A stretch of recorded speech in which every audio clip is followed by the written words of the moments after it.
Merry Christmas, motherfuckers. Welcome to Friends Talking Nerdy. This is Tim Jousma. And joining me all the way on the other side of the country, we have the holiest of holies. It's the Reverend Tracy. How you doing? I'm doing pretty well. Really nothing too much to report because it's another day. We already mentioned that we're not having like a weekly catch up, which is what it sometimes turns into with us too. Mm-hmm. But it's still cold. There's snow. I guess there's going to be more. It's interesting to live in a place where it actually sticks. Yeah. Like in Portland, Oregon, you might get your first dusting, but I can't think of any, and I didn't live in Oregon a long time, to be fair. Mm-hmm. But nowhere that I've lived has ever had like the first dusting like stay. And it hasn't snowed anymore. It just never went away. Oh, yeah. Expected to be there. Expected to be. I mean, there's a lot of my home state of Michigan that I love, but one thing I don't miss is winter at all. And like you being new to this are going to enjoy it now.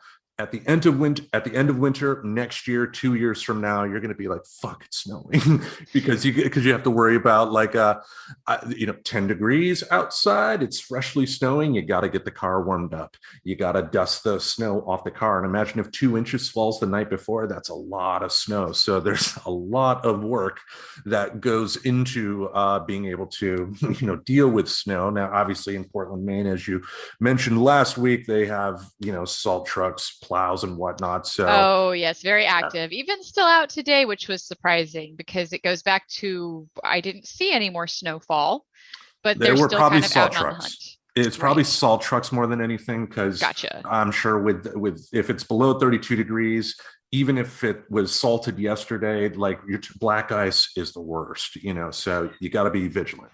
That is something I'm at least somewhat familiar with because in Texas we had sleet and we had black ice. So I at least know to be aware of these things from, which is probably different from like people who move here from other states Mhm. because not a lot of places really have sleet and black ice as like a regular thing.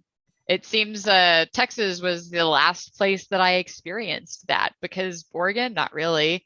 Arizona, fucking definitely not. Yeah. We just had the dust storms and monsoon season. That place really wasn't that bad to live, which is funny because there was actually a dig on Arizona in the Big Mouth episode that we're going to talk about today that made me giggle because I forgot it was there. Hmm. Um, but yeah, I really just it's so funny because when people ask me like the places that I lived, they for some reason think that that was the worst climate, and I'm like, actually, no. It just meant I woke up earlier to go on my hikes in the summer. Yeah. But so we'll see how it goes. I traditionally have hated driving in those conditions though. So I am curious to see how well I cope with the winter even in early years. Yeah, I mean, for the most part, you should be fine. I mean, I would say if there is like a major snowstorm, if you have the ability to stay home on the first day, you do that if you can. Work doesn't always give you that luxury, of course, but again, after that, with snow plows and salt trucks, the roads for the most part should be relatively fine. But if as long as you're salting your own sidewalk, you won't have to worry about breaking a hip or anything Oh like that. yeah, I mean, I've already learned, okay, yep, we need salt because our back patio, I stepped out there to like dump something outside like away Mhm. because we've got little squirrel friends and if I've got some scraps of veggies, I'll toss them out in the trees so that they can enjoy them while they're still looking for food. So I've like stepped out there and was like, holy shit, that's a layer of ice. Got it. Okay, be careful. Yeah, So yeah, I got to get my haunted house boots back for my friend when I'm there this month in Oregon. So at least I get to yeah. bring those back and I'll have some good boots for it. So what Yes. about you? How's your day going? I mean, the weather isn't really anything to write home about there in Oregon right now, right? Yeah, the professor and I went out for a walk this morning, and it was like 38 degrees, and the wind. Like I brought my like lumberjack jacket and had that outside. It's kind of a wool type thing, but the wind was like slicing like right through the jacket, so I was still freezing cold. And again, being Portland, it's expected to rain here. But good news is I finished my last business law class last night, so. Oh, good. How's it feel to be all business law educated? Do you feel smarter?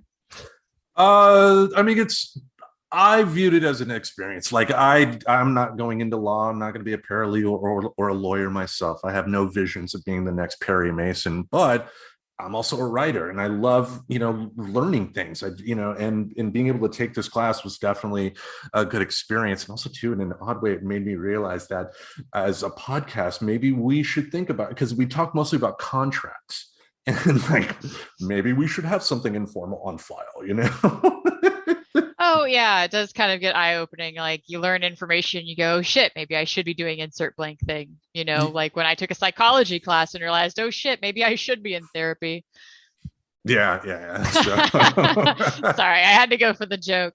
But no, that's awesome. Like, let's take the knowledge and use it for our show, I guess, if it's relevant. I'm down. I'm not really scared to sign a contract as long as I'm allowed to read it. Have opinions about it. Like, yeah, and yeah. I mean, for folks at home, they're like, how many? You have little listeners. You're not making money. Why are you writing a contract? Because that's this. If it's a potential, like what I learned in class, if it potentially can make money and could potentially make lots of money, you got to be smart. It's like a prenup, Yeah, it's like you do it now because it avoids having to have like a similarly condescending conversation with someone later who says, well, why didn't you think of this and do these things? So to answer your question is to avoid having a similar conversation with someone later. So I guess I'm saying you're not going to get out of that conversation when you make decisions on And we are looking at the professor being frozen right now. that I'm aware of. And that's fine. You kind of froze up there like halfway through. Okay. So, yeah. Where do you want me to leave it back at? No, I covered it. I mean, people are aware of how we record here via Zoom. And it wasn't, I mean, if we were talking like a 5-minute break, then obviously we'd have some editing. But yeah, this is the legit professional show we run here, folks. Anywho, all that to say, it probably wasn't important what I was talking about anyway. So go ahead, Tim. Well, one thing I did want to bring up real quick, as we are recording this, it is February. Fuck, Tim. Holy shit! I was like, wait, what month? Yeah, lay off the weed before you start the show, Tim. I think you like read the date on your calendar and like just dropped the one. Yeah. No, as we recording, it is December 9th. I read in the news yesterday about something that happened at the Fox News headquarters that I wanted to talk about because, once I say it, you'll get why I feel it's important, And to start off, I make it no secret that I am progressive, probably a social democrat, blah, blah, blah. But I also value the input of conservatives that aren't looking to, cause insurrections and stuff like that. And we like Sheriff Ray Cyphers. I mean, he ran as a Republican in Texas, and he's very much great on this show. We had a great conversation. I would totally have him back again if he wanted to. I mean, and he knows that. So yeah, we make friends. That is what we do here. We can have conversations with people of difference of opinions because not all of them are like I say, the team red or even the team blue screamers, because they exist on both sides. And I'm not interested in really tribalism. either of those. Tribalism is trash, and when something wrong occurs, I think it is important for people to point it out. Now, again, yesterday, February 8th, it was reported in the news that there was a fire at Fox News. That fire was somebody set fire to the Christmas tree that was outside of Fox News, like most TV news organizations that have offices in New York, especially ones that have like morning shows. They usually have like an outside area to where they do stuff, like the Today Show has it and whatnot. So it is an outside area with other stuff. And again, somebody set it on fire. There was an arrest for arson.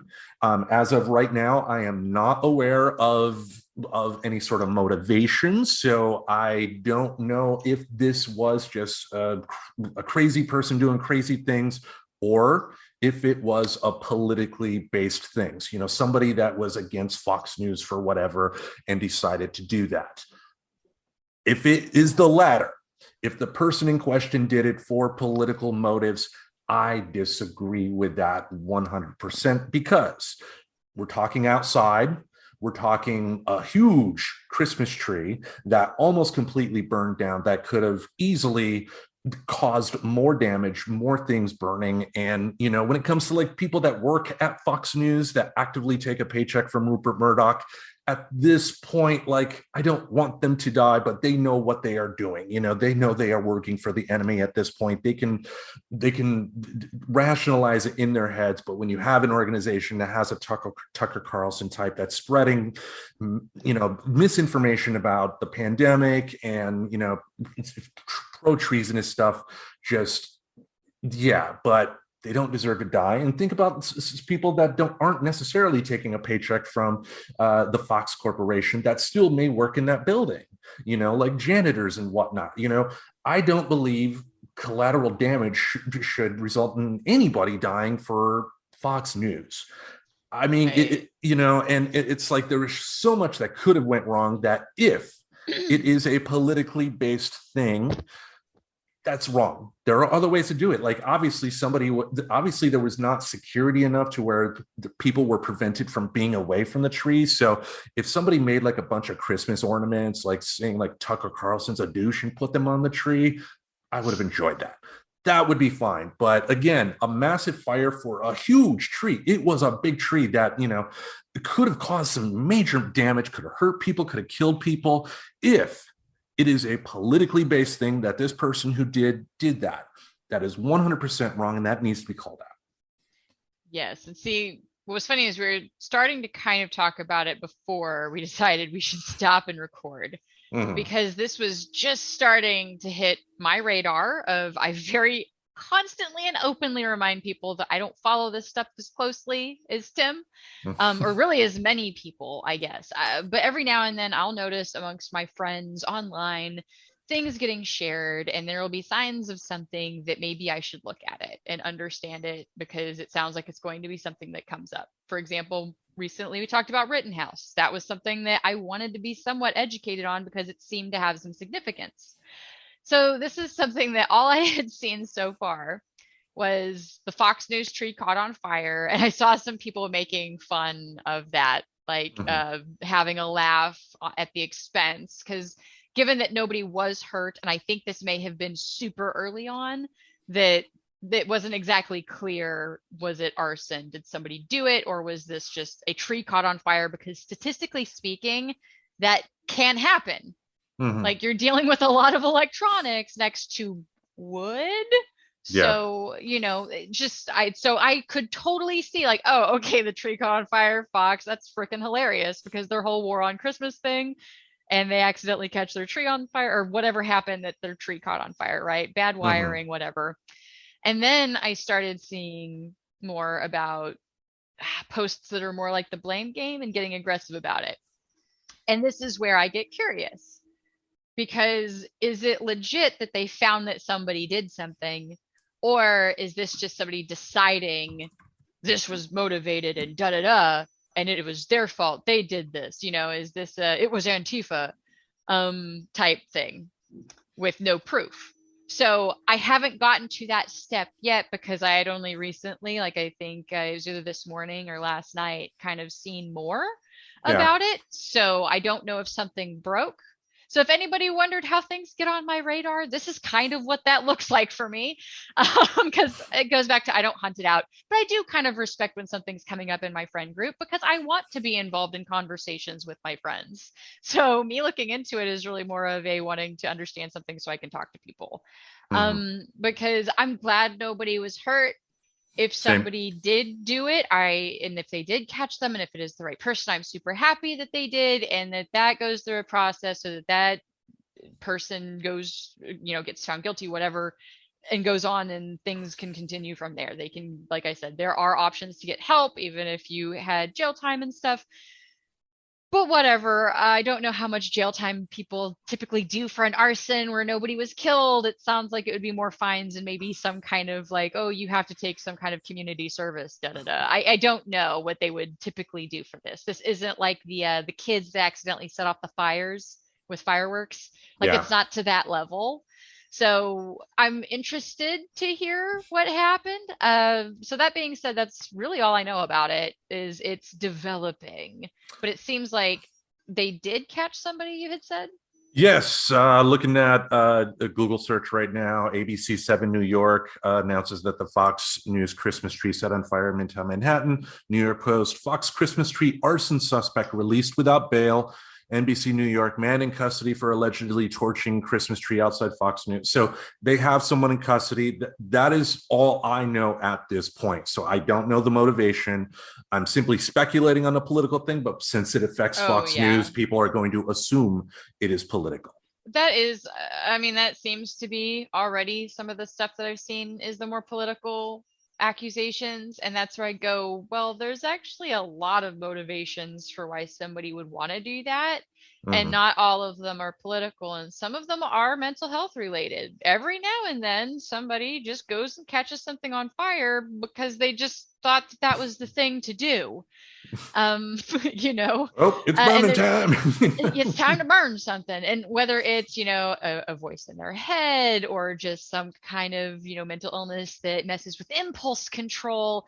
So I would just rather sit and wait and see what happens. So it does seem like I was right. Like there are some details, but really not enough Yeah, to really just go that it was these people. yeah, So it seems like I was a little correct in starting to get the tingles of like why I want to look into this is when we start this aggressive blame game that's got no merit to it. yeah. And this is where it starts already with the social court system, right? We just talked about Rittenhouse and how damaging the social court system can be. Mhm. So here's the beginning. And that's again why I feel it's important to bring it out, because again, I don't support anything with Fox News. If there is some future where I theoretically am able to make a TV show, book, movie, or whatever, I would not work with the Murdoch family whatsoever at all. I would rather work with Jeff Bezos. Jeff Bezos is a loathsome human being in so many ways, but I don't think he would support an insurrection, but again, if this is politically motivated, it is important for people in my position to say this is wrong. So Oh, that is why yes. I'm saying that, I because agree. There's no excuse. I'm so glad that nobody died, got hurt. I did enjoy a few giggles at some of the early memes when but at least initially was thought of by some people as an accident, yeah, or like I said, just a statistic that it would just happen at some point. Because there have been like public tree lightings that have gone up and it been legit electrical crap. yeah. I mean, Um, think about it. We're talking a tree that's been cut down, not getting water and whatnot. It dries out, and the yeah. bigger it is, Exactly. But yeah. anywho, so it'll be interesting. I guess this is us saying this is something we may follow if it develops. I don't know how much it will. I think it would be different if somebody had gotten hurt, which again, that is not me saying, oh man, shucks, we won't get to follow this one. I'm glad that nobody got hurt, but we'll see if it actually becomes something. It's just interesting how quick and hot they got on the political accusations. And Yeah. Yeah, so there we go. We wanted to get that out of the way, but Christmas being Christmas, before we talk about a very big mouth Christmas, we wanted to bring up our own favorite Christmas entertainment here. So we thought, let's do the Nerdy Five on our favorite Christmas bits of entertainment, whether it's movies, TV shows, books, whatever. yeah, I'm down for this. I actually had a little bit of a struggle at first, and then once I kind of sat down and thought about it for a minute, because I think it's an interesting year to do this because I don't have like my normal Christmas routine, like Mm-hmm. still because of COVID. Uh, so it took me a minute to remember what I liked doing this time of year because I've only just started going back to work where I'm more aware of holidays again. Right. So now I'm seeing like Christmas cards and I was like, okay, yeah, there was like things that kind of triggered me to be in the Christmas spirit that like hasn't seemed to happen this year. So I've done none of my favorite movies. So I was happy to sit and do it. I actually kind of plan on seeing if I can dig something up and maybe watch one of these tonight. So how did yours go, like pulling yours together? For the most part, it went pretty well, but I got to a point where I had four things on the list and then it just racked my mind. What else could I put? What else could I put? And then, thought It's a Wonderful Life, put that on the list. And I'll go Oh, into it later when we go exactly. through the list. But, it made me think, like when it comes to specific Christmas related stuff, like, Jingle Bells, Christmas carols, and all that stuff, or the traditional Christmas stories that people seem to like, my eyes just melt out of my head. I'm not a big fan of that. I can thank my aunt for that. I think I mentioned on the show, but before, my aunt Sharon lives in a town called Christmas, Michigan, owns a store called Santa's Workshop that has a 50-foot Santa on the outside. And like every year, people will send letters to Santa's Workshop to have it stamped and sent back. So people, can get letters from Santa. That's amazing. Yeah, I but love that. That's so cute. But just, what's funny is I still have that feeling of like I don't like lying to kids. So it's like if I ever did raise a child, mhm. I have zero intention of teaching that Santa is anything other than like a fun character, but not necessarily a real person. Like I dig teaching him more as a mascot and something fun.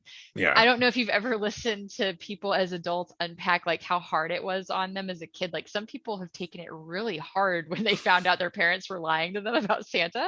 Yeah. And I'm just like, wow, yeah, that just does not seem worth it. But at the same time, like that is so cute that that exists out there that people, it's like kind of like how I still think it's cute that they do the following Santa, like on the local news or whatever, Or like the how they'll still, NORAD. It's NORAD that yeah. does that. I mean, so I mean they do it for a lark and for the laughs and the good news that happen every year. But yeah, that they do track that every year. And I don't know, for me, even as a kid, like I never believed. My mother never tried to say, "Whoa, he's real" or anything like that. And to me, with as much information out there as to the fact that Santa is very much a created character and whatnot, it would be like people that really believe in Santa are like people that really believe professional wrestling's real. All right, technology being what it is, we're going to pretend there wasn't a cutoff here. Oh no. Yes, that my laptop didn't decide to shit the bed and force a restart on me.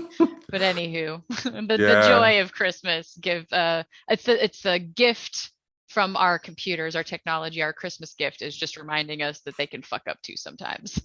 Well, like Jenna Marble said, thanks, Obama. No. Well, the point I was making when we got cut off was, as a kid, my mother never really pushed the Santa Claus story with me, and there was enough information on in the '80s and enough other students that parents were honest with them as well. That to me, the kids that really truly believed Santa Claus was real were like the people that believe professional wrestling is real. It's like I didn't get. Now, having said that, as a person with a Superman tattoo, I know what it's like to have, love for a fictional character. And that's a beautiful thing. So people that really do love Santa and Christmas and all that stuff, like my aunt, I very much support that. But, as far as the people that think it's real, like, come on, there's enough information out there, Yeah, like I don't know how many adult believers exist anymore, but then again, flat earthers, like not even trying to make fun of them. I legit don't understand the flat earth thing at this point. Or something. Now, there's one thing I want to read up on, and I think we may cover in a future topic. But there's apparently a future episode. But there's a guy in like New York, a 23-year-old who, as a spoof, a satire, is trying to create this movement talking about how birds aren't real, but he's doing it to mock misinformation and mock like the QAnon stuff. So it's very, I want to read up more on it. That's all I know at this point, but it definitely sounds pretty fun. You know what? I do think that would be a fun one for you and I to thought experiment and talk out because I have some initial reactions. So I'm going to put some pins and put a pin in that, and then we're going to talk about it on a future show. Yes, but for now, we're going to do the nerdy five of our top favorite Christmas entertainment. As usual with the nerdy five, we'll go back and forth, counting down from 5 till 1. Did you want to start first, or did you want me to go? Oh, I could start first. I don't mind going first. All right. Um, If it's yeah, if it's so why if it's what I think it is, I'm sure we're going to get an interesting story. with Oh, well, I with the mean, actor or with Hector? yes, with Hector. Okay. But anywho, so we did five. So in really no particular order, by the way. I didn't do mine in any order, just kind of other than I thought of them like as Mhm. they came up. So there's no real like level of importance. These are all things that I just enjoy Christmas entertainment. So number five for me is this little known movie. It's Christmassy themed. It's adorable. It's small. It's called Borrowed Hearts. And one of the reasons that I really love this movie is because it had a lot of characters that I recognized at the time because it came out in 1997. So I was like 12 probably at this Mhm. point because Christmas. Um, and it had the lady from Touched by an Angel, the younger, I forget her name. Roma And Downey, then, yeah, thank you. And then it also had the gentleman who played Will in Will and Grace. Eric something or other. Yeah, like he, Yeah. again, not super great with names, but I recognize them as people, and it's a really cute story where you got your single mom, which is Ramona. Is that what you said her name was? For What the was movie? the Touched by an Angel lady? What was Oh, her name? Roma Downey. Roma Downey. Roma Downey. Yeah. So Roma is the single mom with the little girl, and they end up driving by this house, and this little girl gets convinced that it's supposed to be hers because her Christmas wish was that she wanted her dollhouse in real life. This Mhm. house looks exactly like her dollhouse, and what's going on inside the dollhouse is the male character, the one that plays Will and Will and Grace. He is auditioning a family to pretend to be his family for the time that this businessman is going to be in town and like staying around. And they find out like, hey, you want to do business, like, so basically it's the stereotype, I'm an important businessman, I don't have time for family, right? But he's doing business with a family man, so that is why he is auditioning a family. They have just left because they're not working out. And then in runs this small child who decides she can run into this home because it looks exactly like her dollhouse. And that is their meet cute. Um, so they end up hiring them on the spot. They play the family. Hector Elizondo plays the family-centered businessman that's coming to visit, and he inevitably stays. The little girl gets this kind of idea that he's an angel, and this is all playing into this fantasy that she's getting her house for Christmas. It's just a really cute story, and I think Hector Elizondo is adorable. We were talking about it before we started recording a little bit because in the Big Mouth episode, Tim had called into question the realistic nature of Missy having a crush on an older man. And while like I wasn't as sexual about it as Missy is to Nathan Fillion, I Mhm. do recall like I've always had such a little crush on Hector Elizondo. I've always thought he was adorable. Like the first thing I would have seen him in is Pretty Woman. And Mhm. he's still an older man. Like he's not old, but he's definitely not like the young stud. Like it's different than like Johnny Depp with people my age. He was like in Yeah. his 20s and 30s. And I was like, oh, well, yes, because that is that golden age of years that, sexiness exists. So everybody like kind of gets attracted to that little gap of age in a sense. At least that's kind of my interpretation of it. But yeah, he was older and it wasn't to the same level, but I always just kind of sought him out in shows because yeah, Pretty Woman. He also did the Princess Diaries, which I thought was great. So it was really cute that he was in this little bitty Christmas movie that's not very well known. So if you haven't seen it, it's enjoyable. I have no idea if it's streaming anywhere though, because who knows? It It's goes certainly back to most people possible. don't know the movie. Well, with the streaming services being what they are, I mean, a lot of them, especially like the free ones, like the Roku channel, Pluto TV, they're snagging like anything they can get to have content. And I know on the Roku channel, like they will have, advertisements for like other channels, and there's other like Christmas movies. And somebody else on Instagram had like a picture showing that like there's no real variety in like Christmas movie posters. It's all the romance ones. It's always like a guy that looks the same standing next to a woman that looks the same, and the background's probably next to a house with snow and all that. So on a quick Google search, I did find that it's on Peacock right now, it looks like. Hmm. Because yeah, like I was pretty sure it was a Hallmark movie, and I don't know how they are with their copyrights. Disney's got its very well-known reputation with those things. Hallmark, I don't know so much I because think a they have lot their of own that is streaming telling stories. service. The Oh, Hallmark Channel. they Yeah. do. They do. That one was like, oh, watch it here. So it's like, okay, yeah. So it was Hallmark, but it does look like if you've got Peacock or you use Peacock, if you're looking for a movie, it's there. It also might be in a bin of like cheap DVDs at your local store because that happens a lot this time of year too, which is a funny little side thing that Hmm. I enjoy picking up movies on the cheap this time of year because you can always find like little $5 and $1 bins. But anyway. Oh yeah, oh yeah, and physical. Unfortunately, physical media is dying, but more physical media should not die. That's a good thing. So, Right. all right, all right. Oh, and by the way, I looked up the cover for Borrowed Hearts, and yes, there's dude next to girl, and there's like the whole snowy scene and a house, and you like have Hector Elizondo just like there on the right. It's kind On of the side, funny. Like huh? exactly like that. He is exactly folding his arms like you just did. That's so funny. Ah, maybe I've seen one too many Oh, myself. I don't oh my know. gosh. Well, I mean, what variety can you have? It's a very it's that one little time of year it's themed. What can we say? Well, I mean, because when you were talking about it, I mean, it sounds like a plot device directly from like a sitcom. So, like a sitcom, they're not necessarily telling a traditional type of story. It's putting people, specific types of characters in a format to essentially do the same thing over and over again. Exactly. It's like a hyperbolic way of meeting, and then normally some kind of will they, won't they formula, and then they either ultimately will or they won't. Yep. All right, so I will go with the first one on my list here. And people argue, it's been an argument within like the past 10 years on whether this is a Christmas film or not. Now, as far as being a Christmas themed film, this is not about Santa Claus or anything like that. So if that is your definition of what a Christmas movie is, it is not. But this is a movie that takes place at Christmas that I, will watch every single year, and that is Die Hard.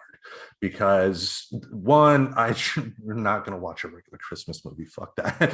But two, in a lot of ways, Die Hard does celebrate family coming together at Christmas, and I don't see anything wrong with that. I mean, it's one of the greatest action movies ever made. Period. So you can't go wrong there, and just great acting with the roll of your eyes. I do think it's hilarious to joke about this being a Christmas movie like this. I didn't know. I think it only recently, like within the last few years, came to my knowledge Yeah. that there is like these people who feel so strongly that this is a classic Christmas movie. And then you've got other people saying so strongly that this is not a Christmas movie. And it's just super funny to me, like how often it has come up. It's kind of like when you see something and you can't unsee it. Right. My physical example is if you look in, I'm sorry, I'm going to break some people's brains that don't know this, but if you ever see a FedEx truck going by, there's an arrow hidden in the words before the X helps make the arrow, but there's an arrow in there and it's on purpose. And now I can't unsee that either. So it's kind of like now every time it comes up, it just makes me laugh slash roll my eyes. And I don't really care either way about it. Yeah, Like, there is no wrong answer here. yeah, like if you enjoy watching that movie for Christmas, then that makes it a Christmas movie. If you fucking Exactly. watch Hocus Pocus for Christmas, if that's your Christmas movie, I'd be down to hear why it's your Christmas movie, but that's your Christmas movie. So it makes me chuckle because it takes me back to I literally out of curiosity just stumbled across arguments between people where they are so impassioned about something that it matters so fucking little. Yeah, I mean, a 30-plus-year-old action movie is not worth arguing over. It is simply there to enjoy at this point. I mean, I mean, the movie itself has had its impact on action movies throughout. And again, I'm on board with it being a Christmas movie, if only for the now I have a machine gun, ho ho ho. All right, what's your next one? So my next one is an oldie, and I can't even think of the last time I've seen it, but I still remember it, and I would gladly watch it as like a traditional thing if I had access to it. Trans-Siberian Orchestra. They Hmm. did a little televised concert, and I actually remember that we watched this. This is like one of the few things that I kind of remember doing like as a family in that positive sense around a holiday. But Mm-hmm. we watched The Ghosts of Christmas Eve. It is a very beautiful, just little visual story. But they very much did it. It kind of reminded me of how we later had like Phantom of the Opera and like some of the stuff that they did, where they really had this little string of bringing the theater feeling to TV. but at the same time, sitting in the theater wouldn't have been the same either. So it's just kind of a nice marriage of TV and having a successful concert type production on TV. Yeah. Lots of really good stories peppered with a little bit of a ghost story type thing, obviously implied. And then, there's a little girl that you're kind of following her through, like discovering these stories. So I think it's sweet. And plus, Trans-Siberian Orchestra just kind of kicks ass generally. Really solid music. I love them for Christmas stuff. Yes, and it's like, believe it or not, I don't think I recall ever hearing a Trans-Siberian Orchestra record or anything like that, but I know their history. They actually started in the 70s as a metal band called Sabotage. And I guess as on a lark, they put together Trans-Siberian Orchestra as like a one-time only thing, but that ended up making them more money than their work as Sabotage. So Trans-Siberian Orchestra it is, and they Oh my ditched gosh, metal. that's funny. I did not know that about them. I have not like fully and sufficiently nerded out because I don't even really know much about stuff they do outside of. I just Mhm. discovered their Christmas music at one point, which is actually my next nerdy five anyway. I kind of talk about how I discovered the Trans-Siberian Orchestra, but I just remember this being a really cool one. But they have like, I love their all instrumental Christmas covers where they just like rock out hardcore Mhm. to classic Christmas, like versions of Jingle Bells that are just amazing. All right. So, and I sent you a link to the Wikipedia for Savatage, the Oh, band. So, Sabotage. Got it. yeah, yeah. All right. So I'll go on with my next one here, and it's a video I love watching each and every year. It is Run DMC and their song "Christmas in Hollis." Awesome song. The video has like this little short guy that plays an elf that's doing silly things throughout, and then like throughout the song, like run like Reverend Run sees Santa like dropping his wallet, tries to send it back to him in the mail, but then all the dough is for him, and then it's just one hell of a funny video, and an early hip hop song. So I don't know if like kids today would necessarily enjoy it. It would be like when I was a comparable age, like listening to Elvis, it would be old people's music to them, but fun song, and it's silly, fun, and but still kind of respects the Christmas spirit. Yeah, I do like a good silly fun. There's some songs out there that almost made this list.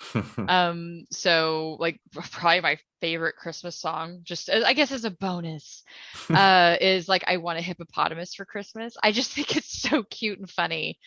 So I like the kind of sillier Christmas songs in general. Oh yeah. So I don't think I've heard this one, so I should probably look that up because it sounds like something that I would like in my little Well, Christmas like collection of things I listen to. go on with your next choice, and while you're doing that, I'll send you a link. See, because that's what good friends do. They make sure they get the information to each other for things we like. So I don't So forget my as next well. one. So Yeah, well, that's why. yeah. So, like I said, this kind of feeds into Trans-Siberian Orchestra, but it's really a pastime that I guess kids still do today is sitting down and watching YouTube. So when YouTube first came out, I was a little more into it because it was brand new. Like YouTube, I still kind of remember being a little bit earlier on in internet uprising. It was one of the probably first ones I was aware of for being able to share video easily online. Mhm. So there were just those early years that I was on it a lot, and I stumbled across something that I now look up intentionally pretty much every year without fail. YouTubing Christmas light shows. The stuff that people do where they hook it up and sync it to music and do these insane displays of their homes. And one of the ones that I think actually started it was one of the ones that I had seen early on Mhm. because there weren't a ton of them. Like nowadays, you can go and there's like, oh, the best of 20, whatever year, pick a year, 2018, 2019, and there'll be probably, especially some this year, right? I actually, that's a good point. I should go look at the ones from last year because those may have been insane because of the pandemic. Right. But I still remember listening, and it was one of the songs by Trans-Siberian Orchestra, one of their electric guitar versions. And I want to go find it because I always get it confused. I don't think it was Jingle Bells, but it was another one on that same record as their Jingle Bells cover. But the way that they just orchestrate the lights to like go with like the fast music just made it so appealing. And now you can just seriously sit and watch it endlessly. And it's super fun. The different songs that people pick, the different themes they go for, the different lighting, sometimes even smoke effect elements they bring in. It's almost like it reminds me of in the haunted house community. There's kind of two main groups that end up at the conferences and things that, the groups that I run with. You've got the Mhm. haunted house people who run like paid for haunted houses like us at Fearlandia. And then you've got people who do home haunts. And it really reminds me of those home haunts now. Granted, I discovered this before I got into haunted house work because again, I watched this back when YouTube was earlier in its infancy. Right. But it's kind of cool that it kind of reminds of me of that in that sense too. But so they're just kind of insane and fun to watch and very different. Yeah, I mean, I obviously have seen plenty myself. I haven't sat down and watched like videos, but you pass by houses and whatnot, and the amount of work it takes to be able to light everything and be able to do all that coordination. That is a ton of work. So people that can do that definitely deserve a hand. But the professor and I were driving around a couple of days ago, and we were actually in the Hollywood district and passed by like this house that had everything lit up, but all the other neighbors' houses did not have any sort of Christmas light things. And I could just imagine like being one of those neighbors and being pissed off that like big, huge spotlights at the neighbor's house always coming into my curtains, you know? Exactly. Like Yeah. we've done like you get in the car and you drive through the expensive part of town and Yeah. then you enjoy the Christmas lights. And to me, this is different. I don't recall ever seeing anybody like sync it up to music and make it where it was like a whole display. Like I think the most movement I saw was like the Santa with the arm and the ho Hello, ho Merry Christmas. ho. Or the one Hello. light going in and out, you know. Have a happy new year. Like the early ones. No, I don't remember them being that robotic. But yeah, like it just wasn't anything like that. So it was just kind of neat discovering it and then realizing like since I've discovered it, like I pretty much watch it every year. Well, one thing I watch each and every year on Christmas time, and I watched it again last night on YouTube, Beavis and Butthead Do Christmas. Great episode, and like they have a great segment with letters to Santa Butthead, and every time he got a new letter, he always said, let me reach into my sack and things like that, great humor. But I love especially they did the kind of a take on the Christmas Carol where Beavis imagined he was like a grown up and he became the manager of the burger joint that they worked at, and went through the three ghosts, and then the last ghost, the one that goes to Christmas Future, was Mr. Buzzcut, was getting him so close to making a change, and then Beavis wakes up and Butthead asks him, what he was dreaming about or something like that. And Beavis says, well, I grew up to be your boss and I ended up having porn. It's going to be all right. So. Oh wow. I have not seen that one. Wasn't a big Beavis and Butthead fan. I know I watched like some of it, Mm-hmm. like the TV show, but I don't remember ever actually seeing like a Christmas episode or anything like that. Was this a movie? No, it was one of their regular shows. Now, Okay. because of how MTV treated Beavis and Butthead back in the day in terms of like the production quality, some of the older episodes they don't usually have access to. But again, I can send you the YouTube links so if you Yeah. really wanted to see it. But I also know that that type of humor is not your cup of tea. Exactly. It's like I wasn't pushing borrowed hearts on you because I Yeah, I yeah, really don't see you liking that one. But if I know there's other people out there that might think it's cool. So hey, if you didn't know that there was an interesting Beavis and Butthead thing, like sure, knock yourselves out. Maybe I'll send it to my brother. Okay. What is your next one? Okay, so my next one, my last two, I'm gonna be real that they're similar, Mhm. but they're different in the stories that are being told. And I think that's what I love about them because I watched a lot of claymation movies around Christmas time as a kid growing up. And there were some stories that have stuck with me that I've always remembered, to the point that I was researching because I wanted to find the movies because I wanted to own them again. Now that I've got stepkids in my life, showing them things like that that were positive from my raising, I would like to share those things because they're good stories. And so the first one is a little claymation movie made long way back when, machine, called Santa Claus is Coming to Town. Sorry, Santa Claus is Coming to Town, because it's not coming, it's like the IN apostrophe.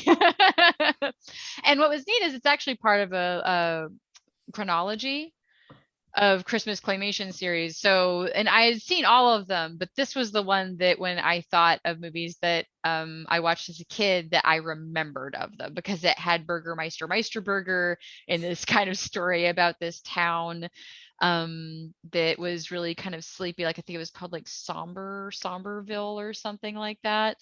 And like toys and stuff were basically banned by Burgermeister Meisterburger.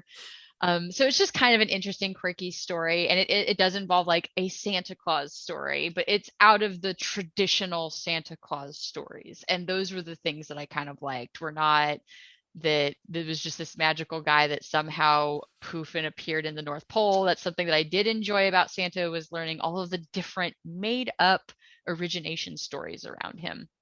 So Santa Claus is Coming to Town. It is a 1970 stop motion Christmas television special. Oh man. So yeah, way back machine. But I did show it to my stepkids. I wound up finding it in one of those $5 bins. Nice. And got to show it to my stepkids. They loved it. I actually probably think I'm going to bring it with us when we go and do our Christmas thing this year with them. Yeah, I mean, if it's in those bins, it's probably in public domain anyway. And I know there's a website I go to for like the old time radio shows when I do Friends Talking Nerdy Radio Theater that also has movies in public domain. So that may be something to look at as well. If you like downloading stuff legally, it's totally legal. It's public domain and all that. But yeah, I mean, these are older, so you could probably find them pretty easy. The other parts of that chronology is The Little Drummer Boy, which was also one I remembered watching and really enjoying. Obviously, it's going to have a little bit more of that religious theme dealing with Jesus, because Drummer Boy is like that. And then there was also The Year Without a Santa Claus, which I forgot about until I was reading up on this one. And that's another good Santa story, I think. But it did not make my list, since I kind of figured, really, I think the idea that there was like this chronology around this one is kind of really the full like one for this one, for my number 4. It's gotcha. All 3 of them together, but very specifically the story of Santa Claus is Coming to Town is really good. Perfect. Okay, my next choice here, probably not fair on my part, but I lumped it all into one, and it has to do with South Park. I mean, South Park's creation was due to Santa. The very first South Park anything was Jesus versus Santa, the little short that got them South Park. And then, of course, the creation of Mr. Hanky. Like that was absolutely brilliant, that they could take a piece of shit and turn him into a Christmas tradition. Mr. Hanky's Christmas Classics, the album and the episode where you have Jesus and Santa doing a duet together, Satan singing Christmas carols in hell, the dreidel song. I love Cartman's bit, like, here's a little dreidel that's small and made of clay, but I'm not gonna play with it because dreidels freaking gay. I recall that song. It's funny because it's been so long since I've heard that dreidel song that I really don't think I was remembering it correctly anymore. And I think you proved it, because I trust your nerd level of South Park, because the way that I remembered Cartman's version going was dreidel, dreidel, dreidel, I made you out of clay. I won't play with dreidel because dreidels fucking gay. Like, that's how I remembered it going. So just quoting it, I am not saying that I condone that use of saying that. Just that's how I remember the song going way back long time ago. But did they change it, or is that really how it went? That's how it went.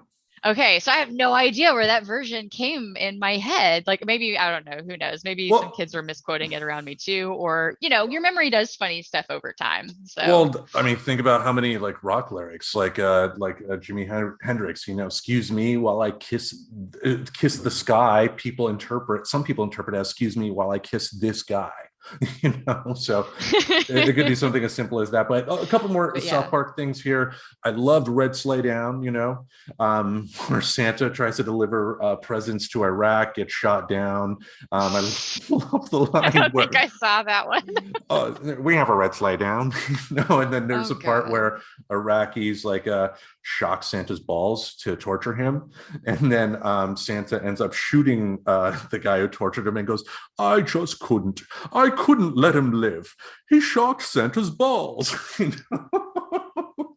And then of course Woodland Critter Christmas. I was wondering if those guys were going to come up Yeah. because, yeah, those are even ones that I appreciated, even though I don't normally go for the like the grotesque level of humor that they went with that one, but that was blood orgy. Like, Yeah, but they use the same thing that they did in the Scott Tenorman Must Die episode in terms of how they built it up. Also similar to what Mel Brooks did in The Producers in terms of once that big joke hits, once you find out the Woodland Critters are Satanists and trying to have Satan's baby, once I found that out, like I just couldn't stop laughing. And every time I watch it now, just the bear gets me the most. Well, Stanny. they are so it's I love the dark humor of taking something so innocent looking the and making bear. them evil. And so that's where the whole blood orgy scene, okay, not super my humor. I did kind of get a giggle of the idea where they were plotting to give someone AIDS, like something That about was I in think. Imagination Land. It's like, Okay, but oh, that's still the same creatures though. Just they were the yeah. Christmas woodland creatures. They just showed up multiple times, which is what was funny. But they're such dark characters, but I still like them in general. Even And though the they kind of do that grosser stuff that I don't super dig. yeah, and the bear in that was like, how can we give her AIDS and pee in her eye socket or something? Yes. I thought it was like something about peeing in their eye socket, like because then they were trying to speculate like how to get AIDS. Anyway, but they're Christmas characters, and I did actually, it gives me even more appreciation for them. And Mr. Hanky, I think, has even sometimes come up outside of Christmas Oh, on plenty of South times, Park. yeah. Like, Exactly. yeah. Like they're good at that. So they made such good Christmas characters that they're able to pull them out randomly from time to time. And that is something that even though South Park is not super my humor, I do enjoy parts of it and I enjoy some of the points that they make. Mhm. But yeah, I dig how they were super successful in doing character creation like that as well. Indeed. What is your last one? So my last one, like I said, the year of claymations. I just watched a lot of them, and it's just another interesting. And this one's more of an origination story, where Santa Claus is coming to town does kind of hit on origination. It's more of if he were like a normal dude than a magical creature. Mhm. This one kind of takes that more fantasyful, magical leap in the story. So it's claymation again. I think it's another one that was probably around the 70s. I'm not going to look it up because I do think it's about the same time as the other ones were made because that was kind of the thing they did for a minute was the Right. stop motion claymation Christmas. Um, but yeah, The Life and Adventures of Santa Claus is the name of it.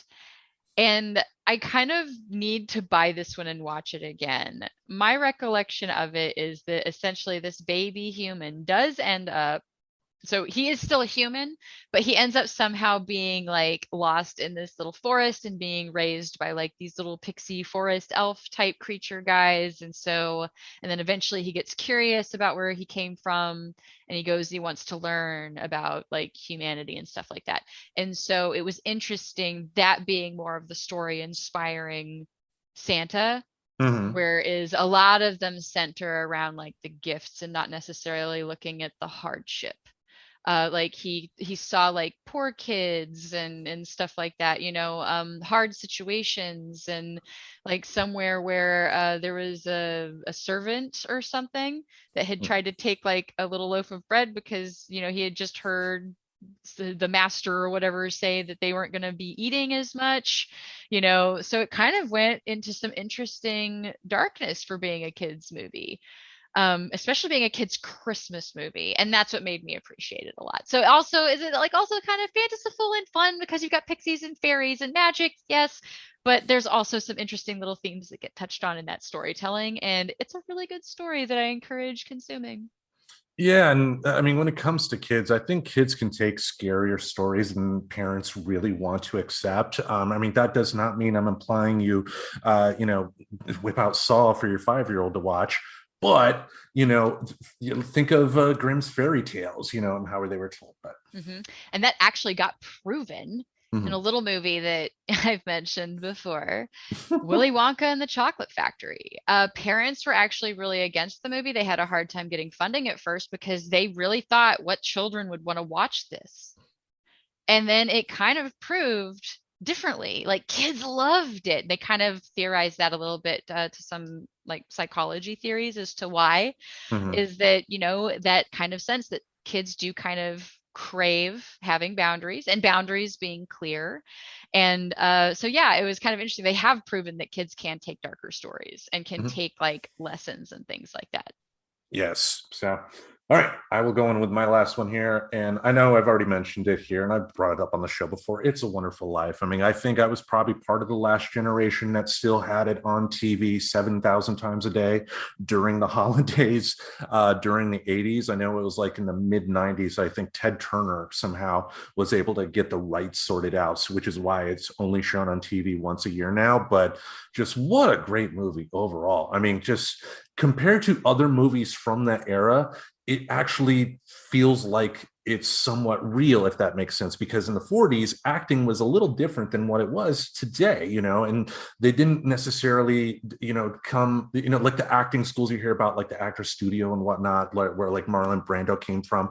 That's more of like the 50s onward, whereas again, 40s and before is a little more stiff, but Frank Capra just found a way to make these people feel real. George Bailey is a real human being as far as I'm concerned.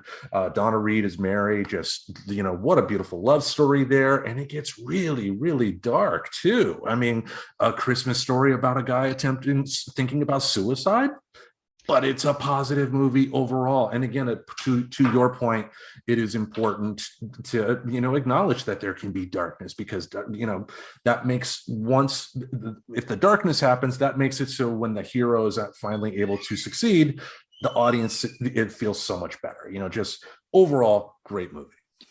Yeah, it is. And what's really funny is it tanked initially. Part of its story, and I want to say this was featured on an episode of the Movies That Made Us, because this is the kind of nerdy shit that I like to watch on Netflix. Mhm. They had some really solid Halloween ones too, by the way. But I want to say that this is where I learned this about It's a Wonderful Life.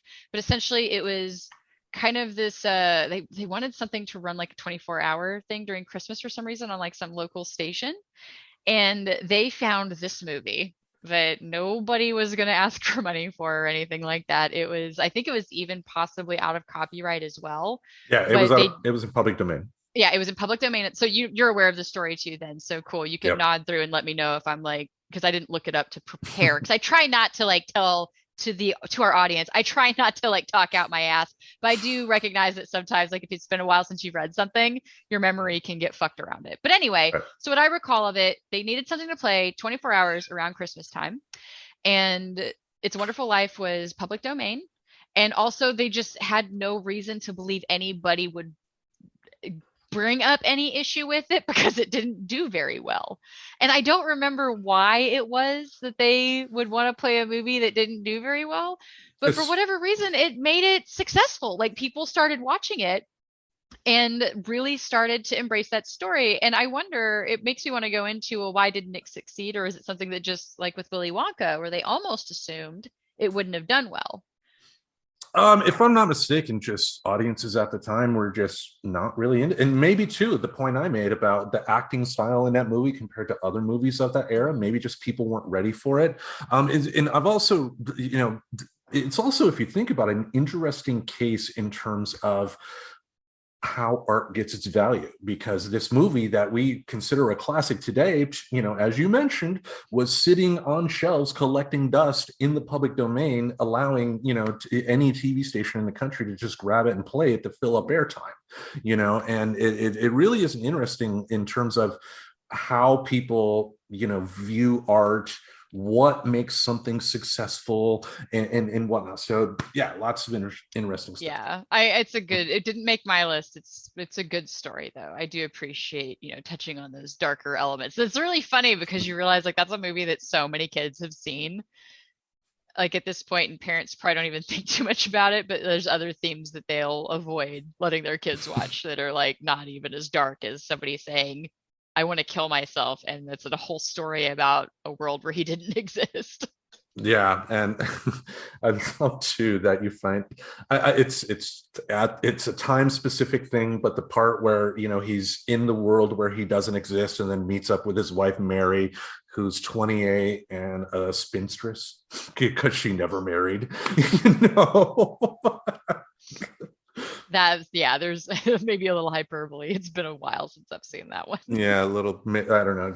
But anyway, let's move on to the main event here. The main event is A Very Big Mouth Christmas. Now, the past few weeks, we've been going over each episode for season 5 of Big Mouth. A Very Big Mouth Christmas does fall a little bit later in the order as it's played on Netflix, but we both felt that, one, since it's Christmas Day, and two, since the episode doesn't really tie in with the main storyline for the rest of the season, it just made sense to bring this up now.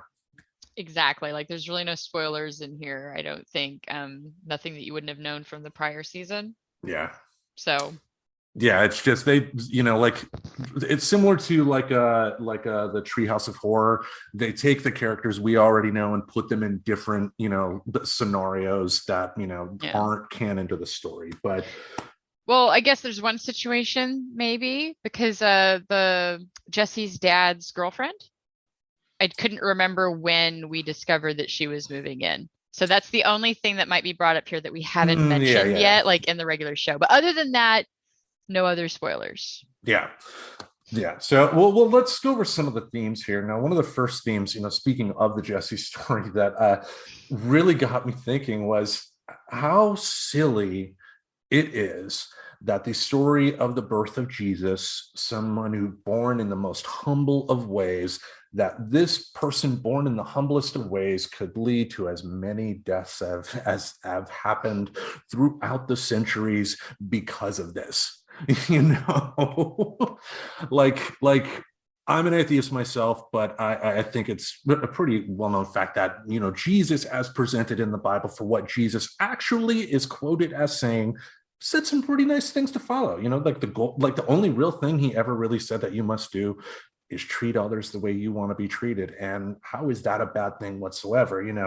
It seems like after this person went away, that's when the other dogmatic stuff kicked in, and then wars and all that stuff. But I don't know and I know this isn't a big theme, we probably won't talk 30 minutes about this, but what are your thoughts on that? Well, I mean, not my favorite element to Christmas is having to talk to the religious side of it.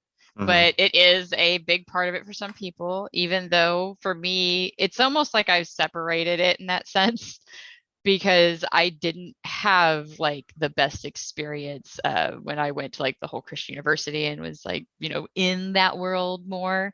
Mm-hmm. And I more go back to how Christmas wasn't even originally a Christian holiday. It was a pagan holiday. It was one of the ones brought over in times when they were trying to make conversions and trying to make people of pagan belief more comfortable with becoming Christians. So they allowed them to implement some of their festivities.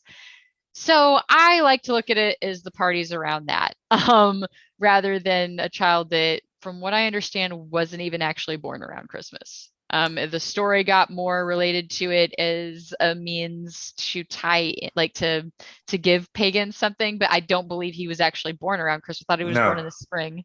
No, I mean, science has already, I guess, confirmed that in terms of like weather conditions in Israel today are somewhat similar to what they would have been at the time of Jesus. And yeah, December 25th in Israel, you're not going to have shepherds out, Oh, see, I didn't even know. Like I said, I'd heard that he wasn't even born like in the winter. I thought.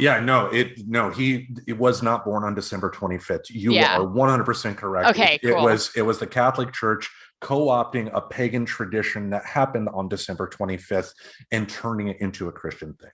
Yeah, because there was some speculation on like it was actually in March or something, like, or Yeah. because it had to do with also where the stars were. Like, there's ways they were following a star is the unfortunate tie into the story that Mhm. gave it a date.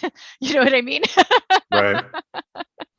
So I guess maybe they didn't know back then, or whenever they decided, Christmas, sure, maybe Jesus was born on Christmas, stars in winter, but Yeah. now we can just know that was why it's now considered a Christian holiday. I like to keep it separate now, knowing what I know about it. Yeah, and like interesting too. Like, I mean, I think the Bible too does pretty say pretty explicitly to not follow the traditions of other religions. Yeah, the Christmas, you know.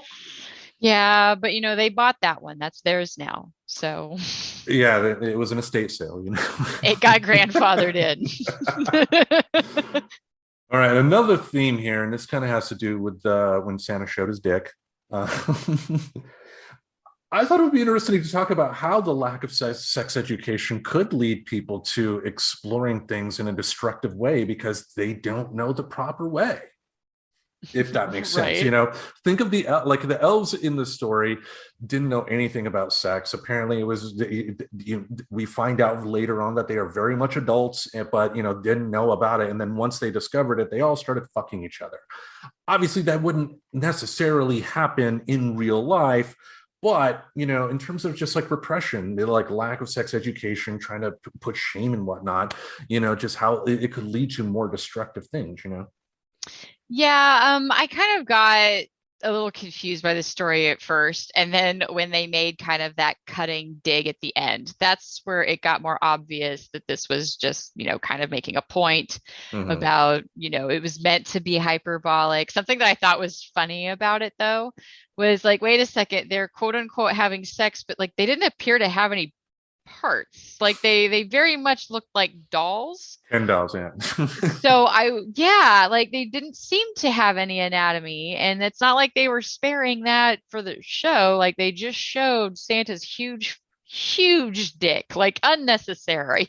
Slamming into But Mrs. Claus, unnecessary. and the tucking it up into the shirt, like the weird amount of detail and animation they put on Santa's dick was weird to me. But anyway, like that there was none on them, so that story just kind of felt a little interesting to Yes, me for different reasons. some animator in Korea maybe spent hours working on Santa's veiny dick. But maybe they had no time for elf peen, They just put it all of the production value on Yeah, Santa. the Uh, deadline.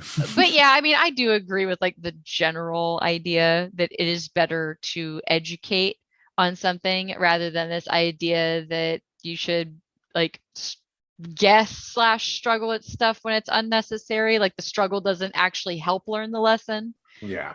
Working out, doing stuff physically. You can't have someone lift weights for you. You can't have someone like practice piano for you to get better. So like, yeah, there's areas in which children can still struggle and learn that that pays out for good things. They don't need to struggle through something that we can actually cover educationally. That's something that I just don't personally believe in.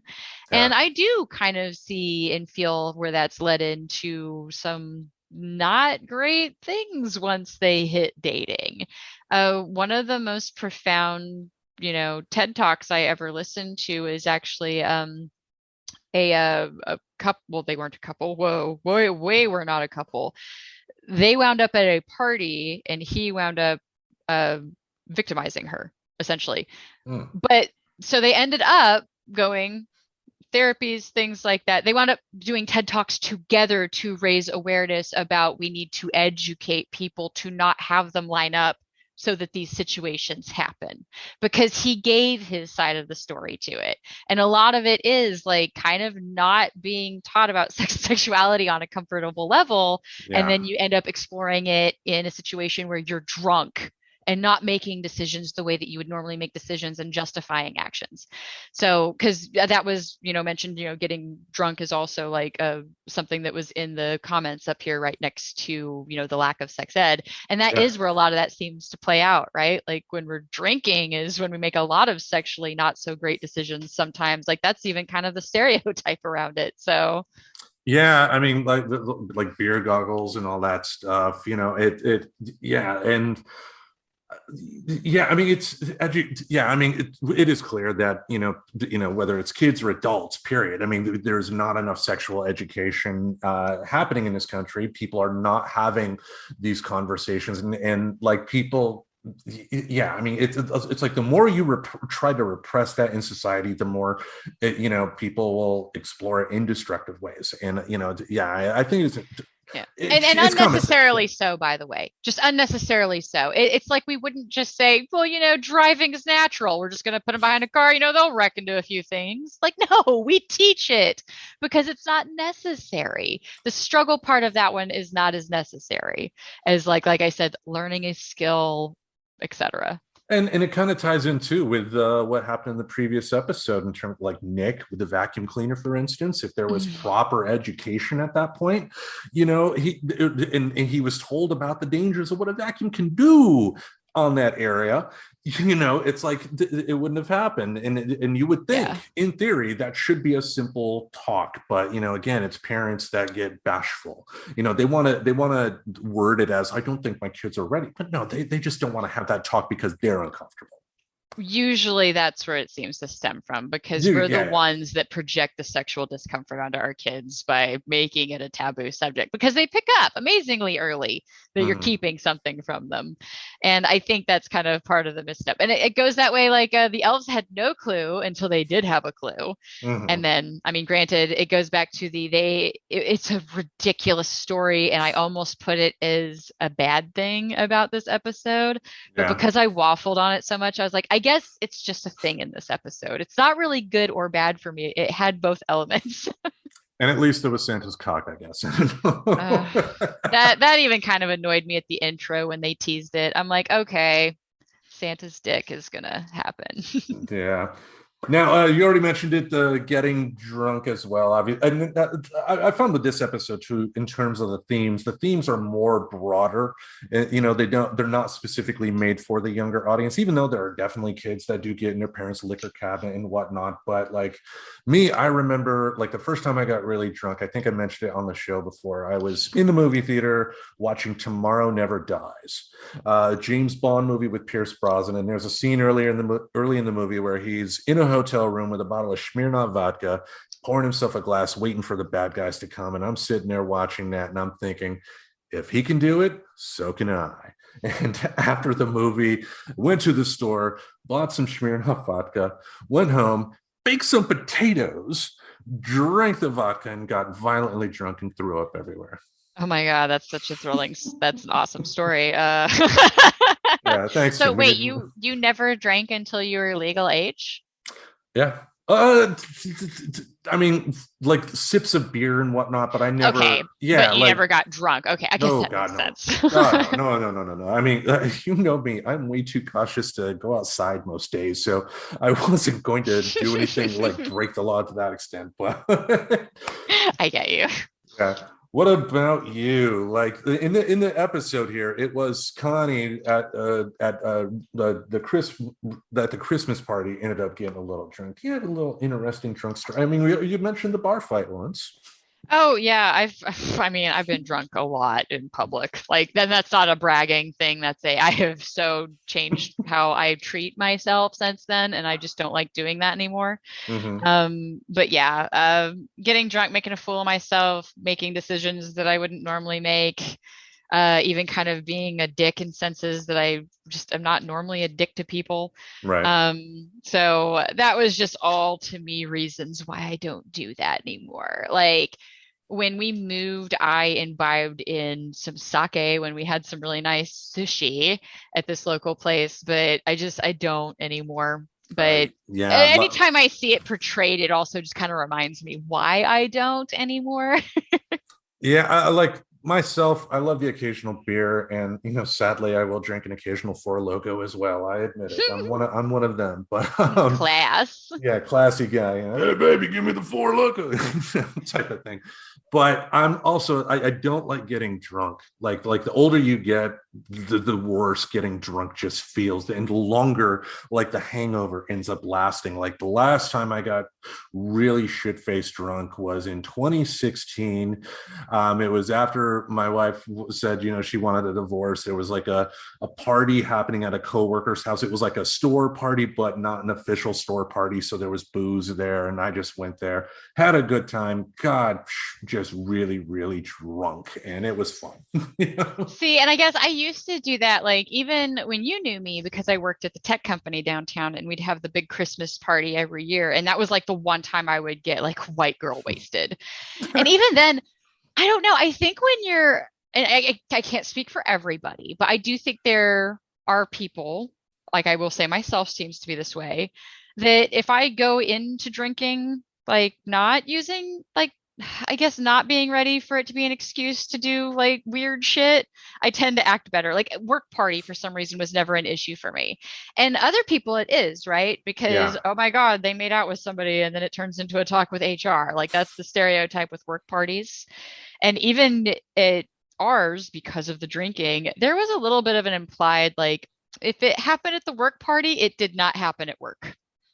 But Um, a lawyer wouldn't agree, but well, well, to be fair, it never became an issue. And I know there were some stories that made it through the grapevine, but for the most part, they respected the work hard, play hard separation.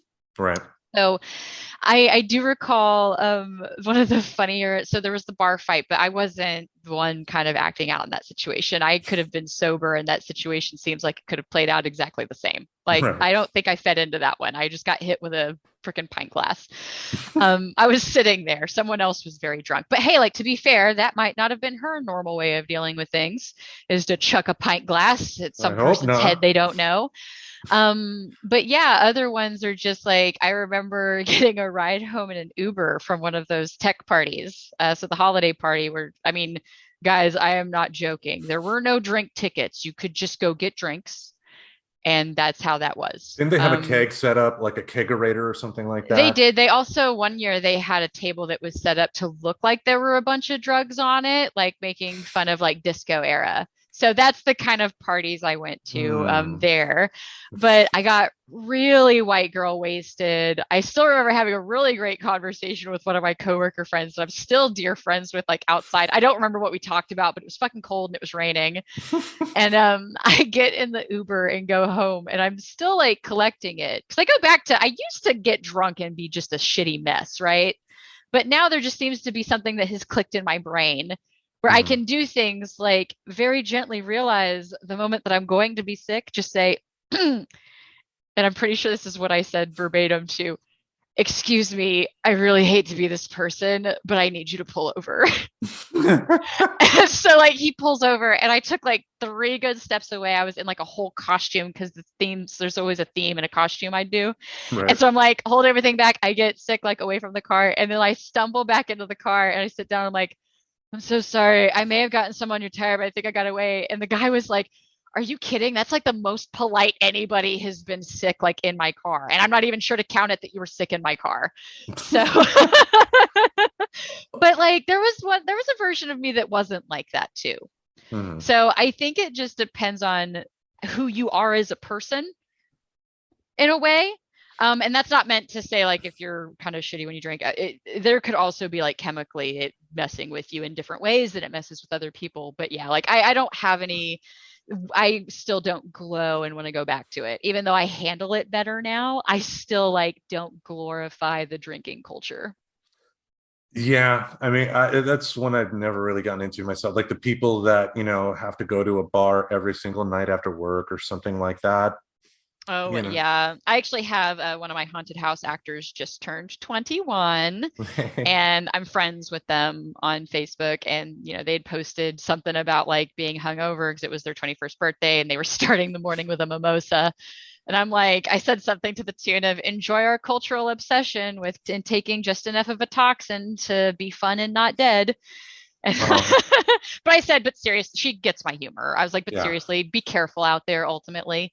I get that we do this. I don't support it, but it's a thing. Yeah, I mean, my oldest, he's going to be 21 in March, and apparently him and his girlfriend will be heading to Vegas with her parents. So, knowing my son, he's probably going to get shit-faced drunk, Oh yeah, because we've made it that forbidden thing. Like that's something that I think other countries do a little bit better in a sense And of That's because another they thing. do introduce it earlier. Because I was going to tell a funny story. Like he came over the other day and was like, "Hey, Dad, you got a dispensary about a block away. Can you buy me some weed?" And I'm like, "Yeah, in March." But I have investigated the laws. Do you realize that it is not illegal for a parent on their own private property to give their kid alcohol or something like that? That doesn't surprise me actually, because Texas had similar laws, and that's why I was curious, like if you had never drank before you were of age, because I did. I Yeah. totally did. In Texas, you can have a drink at a, or no, I can't say anymore because I don't know anymore. When I was a child, because it happened Mhm. once, you could actually have a bartender as long as they give it to the parent, and it is the parent who orders it. It is within that parent's right to hand that drink to their child if they want to. Yep. Yeah. I mean, So I have had alcoholic beverages in a public space before I was 21.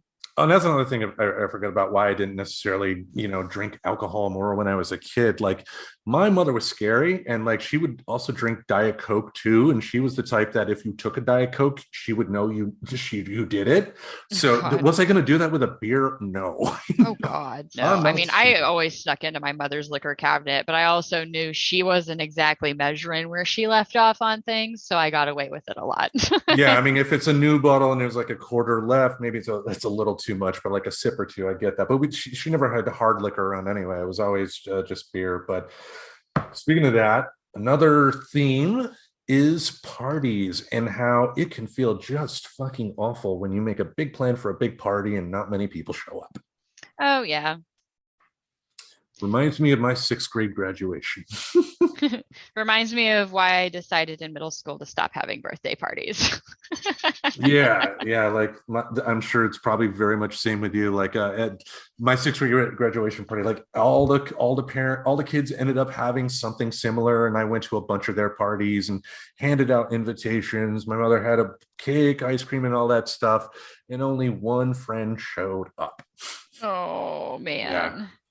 I mean, I don't talk to those people anymore anyway, so who cares? It's like one of those stories that happens to kids. It sucked at the time, but it's not anything I've had to go to therapy about. There are plenty of other things. Oh yeah. I just remember like I had explained to my mother that I didn't want to have birthday parties anymore because Mhm. like, I was already catching on that I was the loser.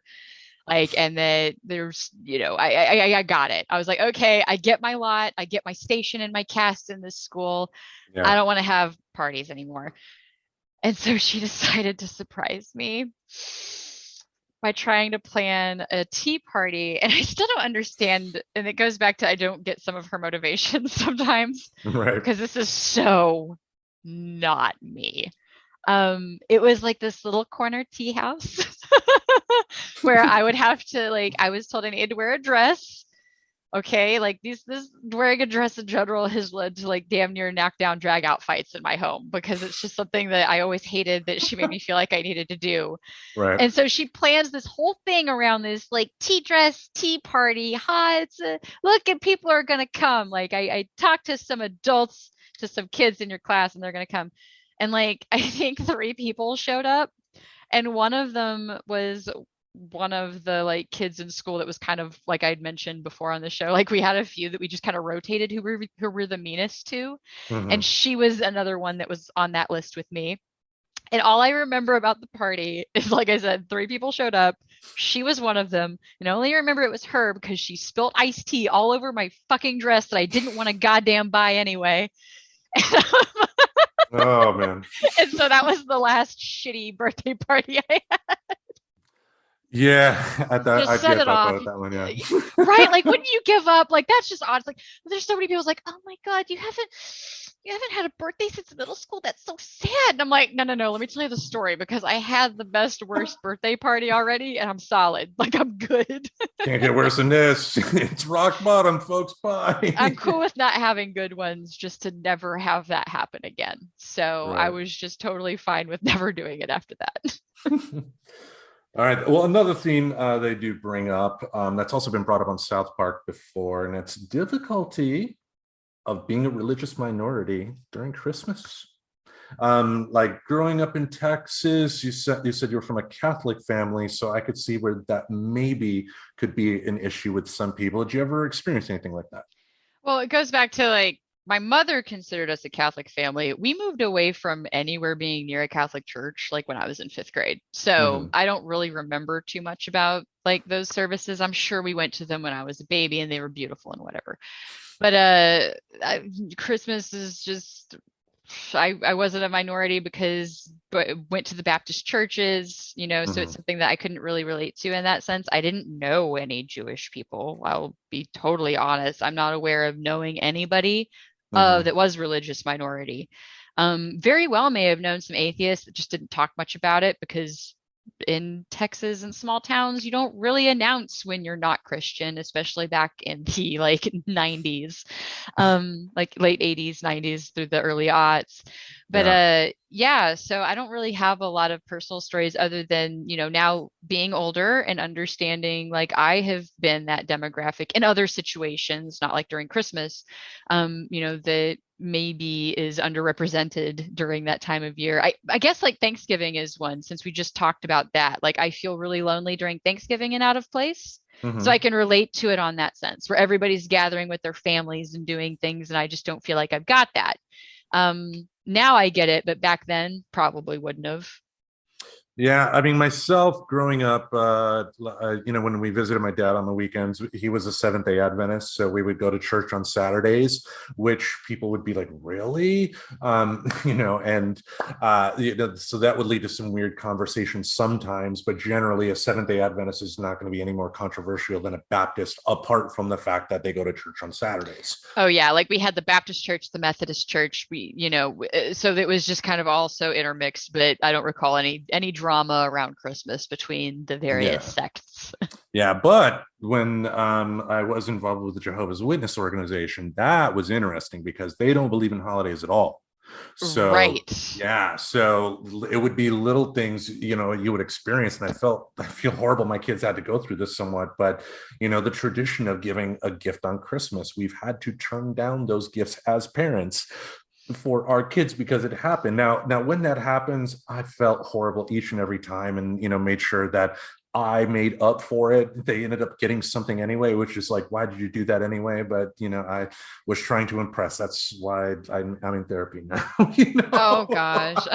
People pleasing as a trauma response. What? Sorry, that's just a side Yeah, harp of mine. I just think that's the funniest thing to make fun of somebody for. It's like yeah, you're legit making fun of a trauma response. It's called fawning for anybody that wants to Google that one. yeah. I invite people to Google things. I try not to just tell people a Yeah. lot. But yeah, I mean, I could see where for some people, especially depending on where you are in the country. I mean, I grew up in Grand Rapids, Michigan, which politically is more purple than anything. So it's an average place. Sacramento in California, I'd put the same way. Portland, a lot more liberal. So I haven't really encountered hardcore conservative types, but I've driven through some towns, you know. And yeah, so so in some ways, I experience like the demo version of a program of it, if that makes sense, like in very small ways compared to stuff that other people did. Now, a couple more themes we'll hit on here before we talk about the good and the bad in the episode. There are differences in the Christmas story. Just because in America here we have the story of Santa being what it is. I mean, I think Japan, they have a Christmas story, but it's a different type of character and whatnot. Like, and to kind of tying in with the other one as well, like, is the idea of Santa harmful? Like, is like the fact that people still believe in this. Like, what does it say? I mean, what do you think about that? Since Well, I'm just an interesting throw out there to other cultural Santas. We're more aware of Krampus now than we used to be as a culture, which is a Mhm. great example of like kind of a negative version of Santa. I will Mhm. say, like, I already kind of touched on earlier the whole idea that it can be really crushing to kids to realize their parents lied to them, even though it was of innocent and good intent. And then I It's laughed at them, still, you well, know. it can be a betrayal though, and that's what sucks is it goes back to, they felt betrayed is ultimately what they're reacting to. It's not that they care that Santa's not real. It's Right. the kids who don't take it well from the betrayal sense. So that's one thing that I'm like, well, I'm not sure that's really worth the risk. Granted, my experience was I just naturally figured out that Santa like wasn't real because I've always kind of had that troubleshooty logic brain in figuring things out. Also a trauma response, some might argue. But anyway, so we're more aware of what was it, Krampus. I actually loved that story that they told. I'll get into it a little bit more probably when Yeah. we get into Father the great Johann. Yeah. Father Johann. But yeah, like the ones where it's like Krampus, where it's scary, that seems like it would be a little bit more harmful and possibly just causing some unnecessary anxiety in kids because I've heard of that happening with kids sometimes with like the elf on the shelf. Mhm. Some ways that kids who may be having early symptoms of like suffering from anxiety disorders can really like take it kind of personally, the idea of an elf watching them all the time or the idea of an invisible entity watching them all the time. So Mhm. I've just in my years where I was doing some transcription for psychology and learning about child psychology, that is an interesting way that that can mess with a kid is this idea. And I was reading some stuff about like how religion too, right? Like God is always watching you, so that can feed into that same thing with anxiety in kids. Mhm. So it just goes to like all I could say for sure is I'm personally not going to teach Santa or Krampus as like literal figures that exist to either treat or punish my child. Right. I don't think that's something that I feel is the healthiest to teach. Not going to say that you're harming your kid because it doesn't seem like statistically most kids are being harmed by it. I just question the why. Yeah, I mean, especially with all the information we have at our fingertips now with technology. I mean, like maybe in the 80s with no internet, you could have the illusion go on for a lot longer, but even like kids at school, like I think at this point, even younger kids would probably make fun of a kid that actually believed in Santa, I guess. I don't know. Yeah, because there's also that opening the door for bullying too, because if you haven't decided or if you don't know in the Mm, current child culture that is totally existing separately from you in their school, because that goes to my long-standing thing that I'm not a fan of like how public school has divided our families in this weird way. But yeah, mm, like you never know when it's time because each class that graduates is going to have their little bubble of a culture they have. So it just depends on how many kids in that class have put together that Santa's not real. yeah. And you don't know when that's going to happen because you're not even connected to half of the parents of the kids your child sees every day. So yeah, it's harder to guess like when they're Mm. going to start being bullied about it. I think it's interesting though they didn't take that turn on Big Mouth that I'm aware of in any of the seasons where anybody's like believed in Santa but been made fun of for it. Yeah, I don't recall anything like that. Yeah, No. sorry, that actually just now clicked. I was like, that's funny that they didn't because that is like a common theme of kids Mhm. being bullied for it, but they haven't touched on that yet.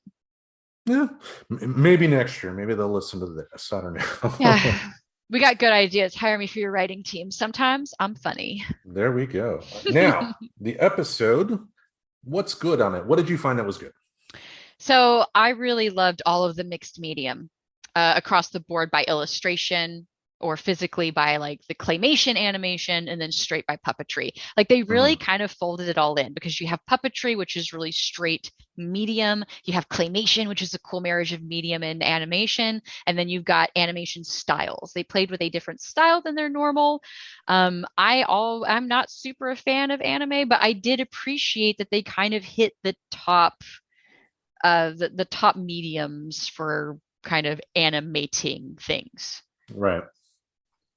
Uh, that's one of the major goods. I also really liked the Monstresses version of the Virgin Birth. Had some really good little quotable minutes, like seconds in there. Jesse saying, reacting in character as the Virgin Mary. So none of the men in this story want to touch me. Like I loved like the dig at the idea that David was gay because I've heard that, in some of Joseph. the Joseph. or Joseph, sorry, Joseph was gay. But like having him played by Matt, like I thought that was really kind of funny. I've heard the digs before, like that he never, if he never slept with her, but they did actually have other children, I Yeah, think. that's what I was going to say. Like, yeah, I mean, like one of Jesus's disciples, the disciple James, was his brother. You know. Right. Yeah. So. But I also liked baby cheeses for some reason. That just really cracked me up. Mm. Um, there was also at the very end when the monstrous just quipped, "Oh, so you think Mary got laid and lied about it?" Like that was also super funny. Just yeah. What about you? Uh, What were those are basically just the reel of the things that I really liked from the show though. Oh, that last bit. I mean, that reminds me of the old Sam Kinison thing of, where Mary tells Joseph that God gave me this baby, and like how Joseph would get goofed on by his friends and how he would tell Mary, well, this better be the only son of God, if you get what I'm saying. Well, the good of the episode, I mean, there was one line I really did like from Maury. Nothing says the holidays like a fist up the ass. In terms of the good, I know you did not care for this, but I really love the anime bit with featuring Ludacris, the dog killing it. I mean, I love the John Wick movies, and even though I'm not a big anime fan at all, they did a real good John Wick homage there as well, and also with Lola's story. I mean, Lola's story had a lot of sexual humor in it, but at the end, it was so damn sweet. It was really good story, and just overall, I'm really digging what they're doing with a character this season because they have to have a character that seems real since they're dumbing Andrew down. Yeah. One thing I realized I forgot in the positives was I love the Vader Johann story. That was dark and delicious and funny. This aren't they Swedish? Is that the thing? Is that they're So Swedish yeah, twins? I think they do. I think they have like referred to them as being Swedish. yeah. But I love those characters because they're weird and creepy and dark. And I'm trying to figure out if that one boy disappeared because they implied that they were going to eat him, and I've been watching for him Nope, like that since the was rewatch. that Has was he been in it? long. Yeah, I Okay. think I've seen him in that scene that we're going to touch on a few episodes down the road when all the boys are like in the house destroying things. Oh, okay. Yeah, he is in there. All right. I'm just Yeah, so basically I'm watching in general if he disappears yeah. No, he's not been eaten yet. yet by the Swedish cannibal girls. And All right. Vader Johann, he plays a flute made of, you guessed it, children's bones. That's the best quote from that whole story. And the smile on her, they never have a big bright smile. It's just that little devious, like mischievous smile. that I think women, that little girls can do so well. The most evils of smiles can come from a little girl. Oh yes. Yes, yes, yes. Yeah. All right. So the bad of the episode. What did you not like? I did not like the featuring Ludacris story. I actually, my note, and it's funny because I did not read yours fully. I just saw that you had it under positive, and I was like, oh, that'll be fun. Yeah. I called it shitty animal dog themed John Wick. Um, and Steve showing up in it made it somehow worse for me because while all of his cameos seemed mostly unnecessary, this seemed like the most unnecessary and the shortest one. It was just silly. I personally think if they wanted to do an action story, I think it would have been better to do Die Hard or something that comes from a Christmas theme, because at least if you're going to do action movie, since it's so well known that Die Hard is kind of that the thing we were talking about earlier with the is it a Chris. Christmas movie or is it Yeah. not? I think it would have been a funnier stretch to make for doing the action packedness that they wanted to do. I think if they had made it a little bit more like Die Hard and less like John Wick, that would have maybe sold it a bit better for me. But for me, it felt like this story could have existed outside of this episode entirely. Yeah. It didn't have Um, anything to do with Christmas. except for Santa at the end, which was like Yeah. honestly the one part of that story I loved. I loved the idea of telling the story of how Jay got ludicrous. Mm-hmm. And then it being Santa's dying action was also dark and awesome. But like all of the story leading up to that, like I wish it had been different. It could have ended the same way, and I would have maybe loved it if they had done slightly different action take for the whole thing. But I did still appreciate the change up in the animation style. I think they pulled it off really well. So props to their animation team. I didn't look to see if they had a guest on it, but yeah, like Andrew's made sense because he replicated A Wonderful Life, except dreaming that he was Christian. Lola's spin was obviously a Frosty the Snowman type feel with the snow mom. So this one, it just didn't make sense. I really felt like you could have plucked it out and played it in another episode, whereas the other ones wouldn't have made sense outside of a Christmas episode. This one would have. I agree with that point at least. One good thing I forgot to mention myself, and you already brought it up, was the different styles that they, whether it be puppetry, the stop motion animation with Lola, the anime or the regular animation, they did a really good job there. But as far as the bad, Coach Steve did not need to be in this episode. So far, I've not seen a reason for him to be there this season. His character is just getting more irritating by the day for me. Like he's not contributing anything, and it's just like his brain power, it seems, is like slowly dwindling to the point where I'm questioning how he has enough brain power to be able to say words. You know, I Yeah, like they've kind of gone a little too dumbed down with him. I know there's also been, they've caught a little bit of shit on Coach Steve hmm, because there's people who feel like that they're making fun of somebody who possibly like struggles developmentally yeah. because of how he is. I want to say that I was reading on that at one point that they kind of stood up and said, like, no, we're just talking about that guy that's like, really, how do you function? So that is how he's supposed to be. But at the same But time, I yeah, don't like it. And I don't really care for the character. I don't think I think they could successfully write out Coach Steve or make it where he's in there less. And I think less would be more with him. But I think they overutilize him. And I felt this in another season too. yeah. I don't remember which one, but there was a point where I was like, I have just had enough of Coach Steve. I think we mentioned it in season 4. I Yeah, think it so was about maybe the the second halfway in a row. point, yeah. Yeah, so second season in a row, like I don't know. Maybe they're trying to play with what to do with him, but it just doesn't seem to be working to keep him as a main character. He needs to Yeah. be more like how often Rodney is in the show, which even Lola calls out that he's more of like a tertiary character. So I think they're trying too hard to make people love him, and it's not working. I think they wanted him to be a lovable character, but I just don't think anybody really likes him anymore. And despite their explanation, I mean, just, he is being presented as if he is developmentally delayed in some way. So it's like I can appreciate that they don't think that. I mean, I don't know. Yeah, just the less of Coach Steve at this point, the better. The other thing that I had to comment on is, like, so far John Mulaney seems to be phoning in his performances. Like, he's not done good in any episode I've seen in season 5. I don't know if it's necessarily him or the issues that I've had with the character so far. I mean, like I said, I think Andrew has gone from a fully formed character with nuance to just a two-dimensional jack-off machine, and that repetitive talk about him jacking off is just like, stop, I don't care anymore. I don't want to hear Yeah. about it. Yeah. He's just gotten so grating in general, I think is a good way to describe him at this point. Like it goes back to we're kind of tired of hearing about him. We're tired of hearing about his butt. We're tired of hearing Mm, about his masturbation obsession, unless they're going to do something with it. And so far now it's kind of gotten to that point where it's been so long of dealing with it.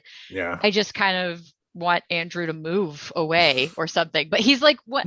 Like, would they be able to pull it off without Andrew? I don't know. It goes back to I'm curious how many seasons they really think this has in it, though. And how far they're planning, because, like, I mean, maybe the point here is that, he is too hyper focused now, but will, in terms of his masturbation and whatnot, but it ends up changing and it becomes the Andrew that we know of again. But I don't see signs pointing in that direction. I just see that they just want to make silly jokes about him jerking off, and And I just don't him care. being a gross person in general, right? Like, Yeah. it's like, are you normalizing it or are you pointing out that there is a problem with this way of being? And Yeah. that's the thing that I can't figure out with his character. Now, the episode overall, what score did you give it? So I actually gave it just a solid dead down the middle. I kept it a 5 out of 10. It wasn't good, but it wasn't bad. It was a Christmas special. There were some things I didn't care for, but ultimately it was entertaining and they did a solid job bringing Christmas themes and playing them out with their characters in a way that was mostly successful. Yeah, really, aside from Ludacris, there wasn't a story in there that I would say, what the hell to. Mhm. And really very few comments on generally bad things, just the one storyline. And I think just with a slight tweak, if just anybody in the writing room had gone, ooh, Die Hard, like that may have made all of the difference. To me, it was just too unrelated to Christmas, where everything else had a very clear tie into the theme. Yeah. I gave it a 5 out of 10 myself. It's more hit or miss. I mean, what they did good, they did really good in my opinion.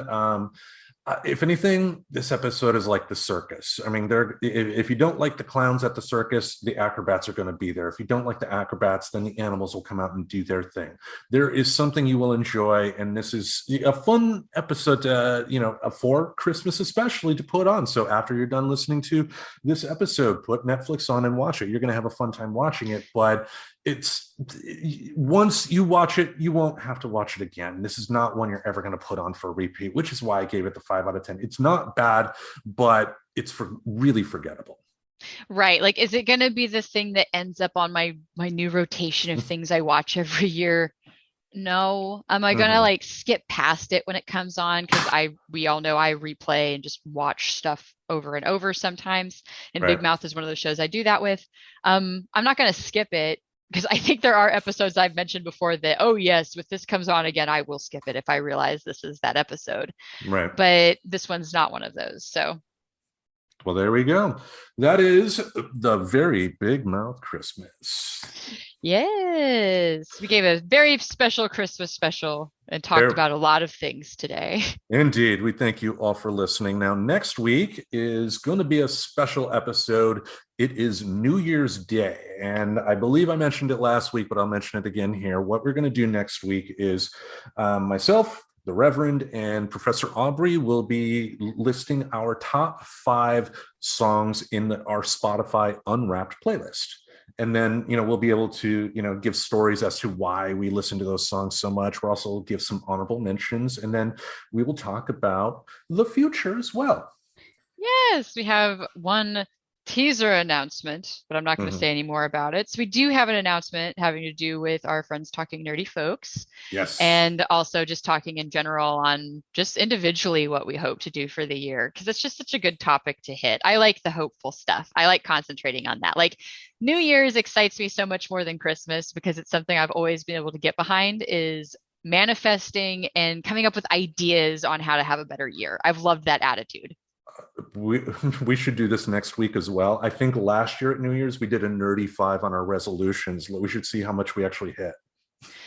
Ooh, that's scary. I probably hit none of them. I have no idea what I said. Ooh, this will be fun. We should. One thing I said, I was like, I'm going to do yoga more. I haven't done yoga We should. more. So I think that would be fun. Yeah, let's dig that up. Yeah, we're gonna dig that up. So stay tuned, folks. You can see how big of failures we are at sticking to our own goals. And I don't have high hopes for mine, considering I don't remember any of them. I moved. Was that on there? I don't think it was on there. But I don't remember. Yeah. I don't think so. But we'll look it up and we'll have some fun. We'll see how far we came along. So what's funny is last year we had talked about how shitty New Year's resolutions are.